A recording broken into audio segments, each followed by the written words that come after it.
nostalgie, hein, c'est un sentiment agréable. On aime se prendre une vague de nostalgie, se regarder un vieux générique sur YouTube, c'est toujours sympa. Par contre, il faut savoir un truc, hein, c'est que quand on est nostalgique, on n'est plus très objectif. Les souvenirs, ça embellit tout et ça rend même un peu bête. Si vous ne croyez pas, allez-y, hein, faites un test, hein, c'est facile, hein, vous allez voir. Prenez un des pires dessins animés de votre enfance, le truc le plus honteux, le plus moche, hein, bref, quelque chose d'hyper infâme, et regardez les commentaires sur YouTube. Vous verrez un commentaire sur deux, c'est quelque chose du genre Oh mais à cette époque, il y avait des bons dessins animés, maintenant c'est un peu que de la merde ce qui se passe. Et vous savez où j'ai trouvé ça?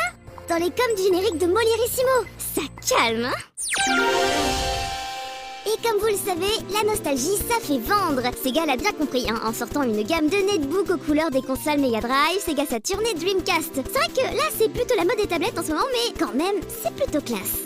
Pour fêter les 20 ans de ses débuts en solo, une collection de répliques des plus célèbres guitares de Hide de Egg Japan au 1/8 vient de sortir. Il y a le petit strap qui va avec, les petits switches, tout jusqu'au moindre détail. Pour un peu, on s'y croirait. Moi, ma préférée, c'est la Green Heart avec laquelle il jouait dans le Last Live. Ah, rien que d'y penser, j'en suis toute nostalgique. Au Japon, dans la région de Fukui, un charmant papy de 67 ans a fabriqué un splendide Gundam en papier. On savait que la génération des trentenaires actuels a été profondément influencée par la fameuse série Gundam. Le succès de cet animé n'a jamais faibli depuis la première diffusion en 79. Pourtant, ce monsieur, il avait déjà 33 ans à l'époque, quoi, donc faut croire que cette série plaisait déjà aux adultes. Les nostalgiques des gros pixels japonais peuvent maintenant utiliser 8-Biters, un client 8 bits Famicom pour tweeter sur smartphone. Alors attention, hein, parce que en fait c'est assez spartiate. Il faut charger les tweets un par un et les sons sont 8 bits aussi.